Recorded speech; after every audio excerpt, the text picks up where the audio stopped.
بسم اللہ الرحمن الرحیم۔ سامعین اکرام، آپ سن رہے ہیں اردو ناول خون آشام، جس کے مصنف ہیں ایم راحت، اور یہ اس سلسلے کی قسط نمبر 41 ہے۔ مجھے امید ہے آپ کو میری یہ کاوش پسند آ رہی ہوگی۔ آپ نے اگر ابھی تک میرا چینل کہانی گھر سبسکرائب نہیں کیا تو ابھی میرے چینل کو سبسکرائب کر کے بیل نوٹیفیکیشن آن کر دیجئے تاکہ آنے والی ہر نئی کہانی کی اطلاع بر وقت آپ تک پہنچ سکے۔ بھوج لیکھا کے ایک پنے نے میری رہنمائی کر دی تھی۔ میں اچھل پڑا، بس اتنا کافی تھا۔ میری رہنمائی کر دی گئی تھی۔ میں نے آنکھیں کھولیں، اپنی جگہ سے اٹھا، اور اس کے بعد بھلا یہ ندی عبور کرنا میرے لیے کیا مشکل تھا۔ جنگل میں آگے بڑھنے لگا۔ سورج پوری طرح آسمان پر چڑھا بھی نہیں تھا کہ مجھے سر جوڑ کر باتیں کرتے ہوئے درخت نظر آ گئے، اور میں ان کے پاس پہنچ گیا۔ درختوں کے بیچ اندر جانے کا راستہ موجود تھا، اور جب میں اندر داخل ہوا تو میں نے رنتھنا کو دیکھا۔ سوکھے بدن کا بوڑھا آدمی تھا، آسن جمائے بیٹھا ہوا تھا۔ گلے میں بڑے بڑے موتیوں کی مالائیں پڑی ہوئی تھی۔ مرگ چھالا بچھا ہوا تھا، پاس میں کمنڈل رکھا تھا، اور وہ آنکھیں بند کیے گیان دھیان میں مصروف تھا۔ میں عقیدت سے اس کے سامنے بیٹھ گیا۔ کافی دیر تک میں اسی طرح خاموش بیٹھا رہا۔ پھر رنتھنا ہی مجھ سے مخاطب ہوا۔ جو تجھ سے کہا گیا ہے کہ منوکامنائیں جیون کا روگ ہوتی ہیں، سو ٹھیک ہی تھا۔ تو چندریکا کی تلاش میں ہے، جس طرح بیاس، بھشم اور چندر کھنڈ یگ پہلے سنسار باسی تھے، اور اب بس ان کے یگ ہی بھٹک رہے ہیں۔ اسی طرح چندریکا بھی ماضی کی ایک کہانی ہے، لیکن اس کا گیان اسے جیتا رکھے ہوئے ہے، اور وہ صدیوں سے ایک جیسی چلی آ رہی ہے۔ یہ نہ پوچھنا کہ اس نے ایسا کیسے کیا، یہ اس کا کام ہے، اور یہ تو جانتا ہے کہ بھوج لیکھا جس کے ہردے میں اتری ہوئی ہو وہ بڑا گیانی ہوتا ہے، پر جو من کی آس ہوتی ہے وہ باتوں سے نہیں ختم ہوتی۔ تجھے 7 یگوں کا سفر کرنا ہوگا، سمجھا؟ 7 یگ پیچھے جانا ہوگا تجھے، اور بھوج لیکھا کے پنے تجھے بتائیں گے کہ 7 یگ پیچھے کیسے جا سکتا ہے۔ 7 راکشس ختم کرنے ہوں گے، الٹے قدموں چلنا ہوگا۔ پھر جب تو درہت پہنچ جائے گا تو تجھے پتا چل جائے گا تو کتنا پیچھے آ گیا ہے۔ درہت درہت درہت، رنتھنا نے بغیر کسی تمہید کے کہا، اور میں اسے دیکھتا رہا۔ اس نے اپنی آنکھیں دوبارہ بند کر لی تھیں، اور اس کے بعد میں وہاں نہ رکا۔ میں جانتا تھا کہ اس نے جو کچھ مجھے بتایا ہے وہی مجھے کرنا ہے۔ 7 یگوں کا سفر، 7 یگ پیچھے، کیا میں ایسا کر سکتا ہوں؟ مگر اس نے کہا تھا مجھے الٹے قدموں چلنا ہوگا، اس سمے تک جب تک درہت نہ آ جائے۔ اور یہ بھی ایک دلچسپ تماشا تھا جو میں نے اسی وقت شروع کر دیا۔ میں اب سامنے کے رخ سفر نہیں کرتا تھا، بلکہ الٹے قدموں ہی چلتا رہا تھا۔ نہ جانے کتنا وقت مجھے اسی طرح گزر گیا۔ جب من چاہتا تو رک جاتا، تھک جاتا، لیٹ جاتا، لیکن اس کے بعد میں نے کبھی سیدھے رخ کا سفر نہیں کیا۔ میرے قدم جب بھی اٹھتے پیچھے کی جانب اٹھتے، یہ دیکھے بغیر کہ پیچھے کیا ہے۔ بس ایک لگن تھی، ایک گیان تھا جو مجھے الٹا چلا رہا تھا۔ پھر ایک دن یوں ہوا کہ میری پیٹھ کے پیچھے ایک دیوار آ گئی، ایسی دیوار جس سے دوسری طرف جانے کا کوئی راستہ نہیں تھا۔ میں نے من میں سوچا کہ یہی درہت ہے۔ میں نے پلٹ کر دیوار کو دیکھا، اب اس سے زیادہ اور کر بھی کیا سکتا تھا۔ دیوار سپاٹ تھی، پہاڑی ٹیلا سا بنا ہوا تھا، لیکن اس کے نیچی نیچی دیوار دور تک چلی گئی تھی۔ میں نے سوچا کہ اب مجھے اس کی دوسری طرف جانا چاہیے، سو میں نے اس سپاٹ دیوار پر چڑھنا شروع کر دیا، اور جب میں سپاٹ دیوار کی دوسری جانب پہنچا تو ادھر میں نے ایک عجیب ہی دنیا آباد دیکھی۔ ایک پوری کی پوری بستی بسی ہوئی تھی جو بہت خوبصورت نظر آ رہی تھی۔ اس کے مکانات بڑے اچھے بنے ہوئے تھے، حالانکہ ابھی سورج چھپا ہی تھا، لیکن پوری بستی ویران نظر آ رہی تھی۔ کسی انسان کا نام و نشان نہیں تھا۔ گھروں کے چراغ بجھے ہوئے تھے، کوئی آواز نہیں سنائی دے رہی تھی۔ میں حیرت سے اس بستی کو دیکھتا رہا۔ نہ جانے یہ ویران کیوں ہے؟ کیا یہاں لوگ نہیں رہتے، یا بستی کے لوگ بستی چھوڑ کر بھاگ گئے ہیں؟ کیا مصیبت ٹوٹی ہے اس بستی پر؟ حیرت نے میرے اندر تجسس بیدار کر دیا۔ میں ان مکانوں کے بیچ سے گزرنے لگا۔ کوئی آواز نہیں تھی، کوئی آہٹ نہیں تھی۔ بہرحال پھر میں ایک مکان کے دروازے پر رک گیا، اور میں نے زور زور سے دروازے کو بجایا۔ کچھ لمحوں کے بعد ایک عجیب سی آواز سنائی دی، کون ہے؟ مجھے اطمینان ہوا کہ بستی بالکل ہی غیر آباد نہیں ہے، لیکن جو حالت نظر آ رہی تھی میں اس کی وجہ جاننا چاہتا تھا۔ باہر آؤ، میں ایک مسافر ہوں، میں نے کہا۔ اس سمے کیوں آئے ہو؟ مسافروں سے الٹے سیدھے سوال نہیں کیے جاتے۔ اگر تم دروازے پر آنا چاہتے ہو تو آ جاؤ، ورنہ میں چلا آتا ہوں۔ جاؤ، بھاگ جاؤ، کیوں ہماری جان کے پیچھے پڑے ہوئے ہو؟ اندر سے آواز آئی اور میں حیران رہ گیا۔ جس کی آواز سنی اس نے دروازہ نہیں کھولا تھا۔ عجیب بستی ہے، عجیب لوگ ہیں، نہایت بد اخلاق۔ اول تو پوری بستی ہی اس طرح خاموش ہے جیسے موت کے سوگ میں ڈوبی ہوئی ہو، یا اس پر کوئی آفت نازل ہو گئی ہو۔ کم از کم پتہ تو چلنا چاہیے کہ ہوا کیا ہے۔ ذہن میں کچھ جھنجھلاہٹ سی پیدا ہو گئی۔ میں نے ایک بار پھر زور زور سے دروازے پر دستک دی، اور اس بار وہ آواز بالکل دروازے کے قریب سے سنائی دی۔ ارے کیا ہے بھائی، سینا کے آدمی ہو تو بھگوان کی سوگند کھا کر کہتے ہیں کہ اب یہاں کوئی لڑکی موجود نہیں ہے۔ اس گھر میں تو دو بوڑھے پتی پتنی رہتے ہیں، جس سے من چاہے معلوم کر لو۔ دروازہ کھولتے ہو یا میں دروازہ توڑ دوں، میں نے غرائی ہوئی آواز میں کہا، اور چند لمحات کے بعد دروازہ کھل گیا۔ وہ دبلے پتلے بدن کا مالک بوڑھا آدمی تھا۔ اس نے دونوں ہاتھ جوڑ کر لرزتے ہوئے کہا، ہم نے جھوٹ نہیں کہا، بھگوان کی سوگند، چاہو تو اندر آ کر تلاشی لے لو، ہم بس ڈرے ہوئے سہمے ہوئے بیٹھے ہیں، یہاں کوئی لڑکی نہیں ہے، اگر ہو تو ہماری گردن کاٹ دینا۔ میں نے تم سے کہا تھا کہ میں مسافر ہوں، کیا مسافروں کے ساتھ یہی سلوک کیا جاتا ہے؟ چھوڑو بھیا سلوک ولوک کی باتیں، سب ایک دوسرے کے ساتھ ایسا ہی سلوک کرتے ہیں۔ مسافر ہو تو اس سمے کہاں سے آ گئے یہاں، جب کہ ساری بستی مصیبت میں پڑی ہوئی ہے؟ مجھے اندر آنے دو۔ آ جاؤ، دروازہ تو تم نے کھلوا ہی لیا ہے دھمکی دے کر، اب اندر بھی آ جاؤ۔ بوڑھے شخص کے انداز میں جھنجھلاہٹ تھی۔ میں اندر داخل ہوا تو میں نے ایک بڑا سا صحن دیکھا جس میں چند درخت جھول رہے تھے۔ درختوں کے نیچے چارپائیاں پڑی ہوئی تھیں، سامنے کچا مکان تھا۔ دروازے پر بوڑھی عورت کھڑی ہوئی تھی جس کے بارے میں یہ اندازہ بآسانی لگایا جا سکتا تھا کہ یہ اس بوڑھے آدمی کی پتنی ہے۔ میں نے اندر داخل ہو کر پورے ماحول کو دیکھا اور بوڑھے آدمی سے کہا، دروازہ بند کر دو۔ ارے بھائی اب کیا کرو گے؟ میں وعدہ کرتا ہوں کہ تمہیں کوئی نقصان نہیں پہنچاؤں گا، میں نے کہا۔ بوڑھے آدمی نے ایک نظر مجھے دیکھا، پھر دروازہ بند کر دیا۔ میں درخت کے نیچے پڑی ہوئی ایک چارپائی کی جانب بڑھ گیا اور پھر اطمینان سے چارپائی پر بیٹھ گیا۔ بوڑھی عورت بھی قریب آ کر بوڑھے کے ساتھ کھڑی ہو گئی تھی۔ بوڑھے نے کہا، بھگوان کیوں ہماری رات کالی کر رہے ہو؟ جو کہنا ہے کہو اور اس کے بعد یہاں سے جاؤ۔ عجیب بد اخلاق لوگ ہو تم، ایک مسافر کے ساتھ کیا یہ سلوک اچھا ہوتا ہے؟ بوڑھے نے ٹھنڈی سانس لی اور عورت کی طرف دیکھنے لگا، پھر بولا، اب اسے بتاؤ کہ کس کے ساتھ کیا سلوک کیا جائے۔ ہم کوئی انسان ہیں جو انسانوں کے ساتھ انسانوں جیسا سلوک کریں؟ کیا مطلب، تم انسان نہیں ہو؟ ارے ہوں گے کبھی، اب تو جانوروں سے بدتر ہے۔ تم نے جو باتیں کہی ہیں میں ان کے بارے میں جاننا چاہتا ہوں۔ اب زبردستی گھس آئے ہو تو ہم کمزور بوڑھے تمہاری بات کو کیسے ٹال سکتے ہیں؟ جا جانکی، ذرا چارپائی گھسیٹ لا ادھر۔ جانکی اس بوڑھی عورت کا نام تھا۔ اس نے ایک چارپائی گھسیٹ کر میری چارپائی کے سامنے کر دی اور بوڑھا اس پر پالتی مار کر بیٹھ گیا۔ جانکی چارپائی کے ایک کونے میں جا بیٹھی تھی۔ ہاں بھیا بولو، اب کیا سیوا کر سکتے ہیں ہم تمہاری؟ دیکھو بابا، میں اس بستی میں اجنبی ہوں، ابھی تھوڑی دیر پہلے یہاں داخل ہوا ہوں۔ پوری بستی خاموشی اور سناٹے میں ڈوبی ہوئی ہے، گھروں کے چراغ تک بجھے ہوئے ہیں۔ میں تو یہ سمجھا تھا کہ اس بستی میں کوئی انسان رہتا ہی نہیں۔ مجھے بتاؤ گے کہ ایسا کیوں ہوا ہے؟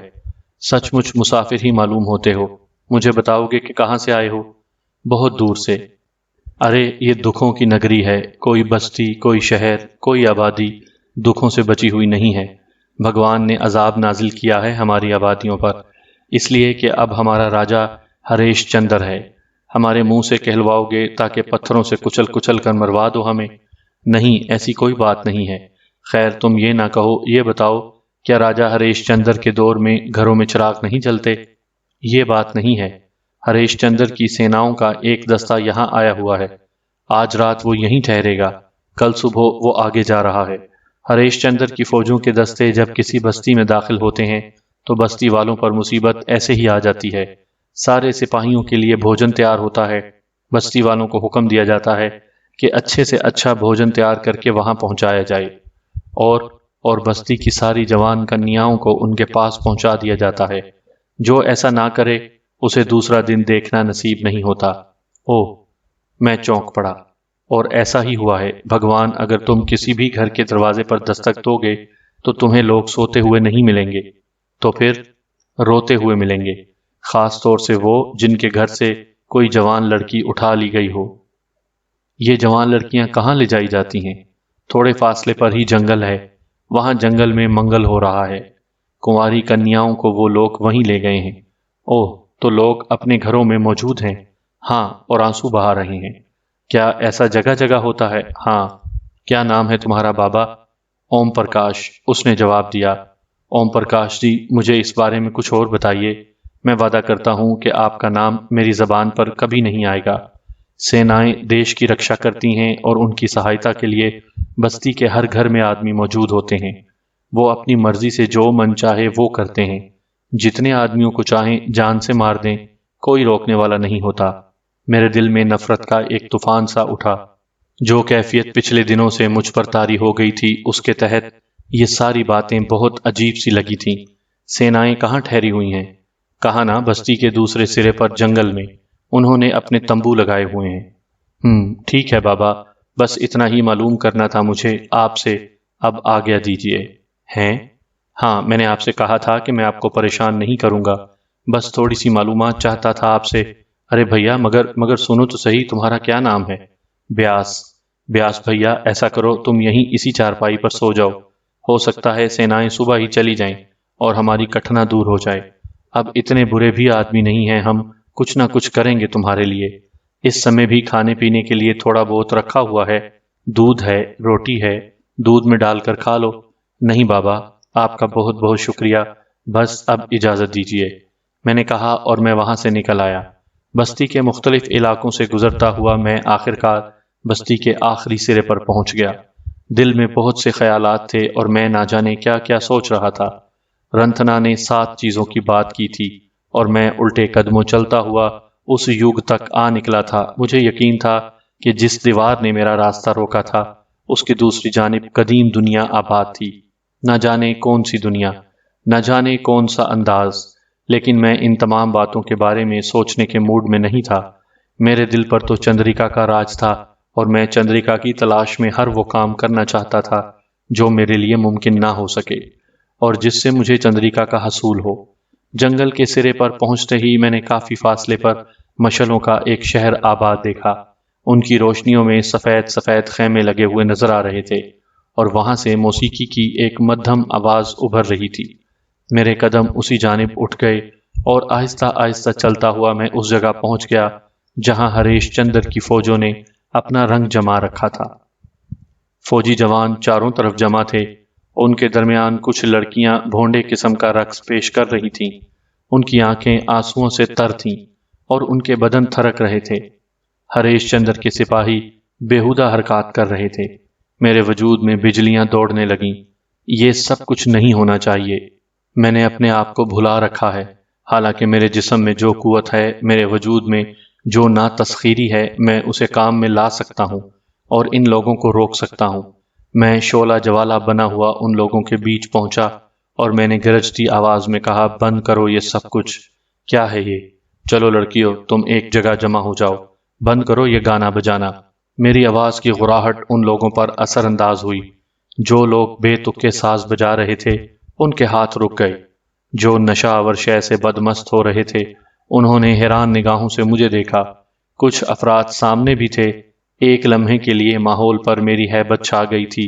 میں نے پھر غرا کر کہا، لڑکیوں، تم نے سنا نہیں، جاؤ بھاگ کر یہاں سے نکل جاؤ، جتنی تیزی سے بھاگ سکتی ہو اپنی بستیوں کی طرف گھر بھاگ جاؤ۔ لڑکیوں میں بھگدڑ مچ گئی، وہ وہاں سے نکل کر بھاگنے لگیں، لیکن اس کے ساتھ ہی کچھ جوان ہوش میں آ گئے جو آخری سرے پر کھڑے ہوئے تھے۔ انہوں نے لڑکیوں کو پکڑنے کی کوشش کی، لیکن میں لپک کر ان کے نزدیک پہنچ گیا۔ 2 جوان میری گرفت میں آئے تو میں نے اپنے ہاتھ ان کی گردنوں میں ڈال دیے اور پھر انہیں پوری قوت سے ایک دوسرے سے ٹکرا دیا، اتنی قوت سے کہ ان کے بھیجے باہر نکل آئے تھے۔ چیخیں تک بلند نہ ہو سکی تھی ان کی اور وہ خون میں ڈوب گئے تھے۔ اسی طرح میرے ہاتھوں 25 فوجی مارے گئے۔ یہ صورتحال دیکھ کر ان میں بھی بھگدڑ مچ گئی۔ لیکن وہ وہاں سے بھاگے نہیں تھے بلکہ کافی دور جا کر کھڑے ہو گئے اور سہمی نگاہوں سے مجھے دیکھنے لگے۔ وہ شخص غالباً ان کا سالار ہی تھا جس نے دونوں ہاتھ اٹھا کر کہا،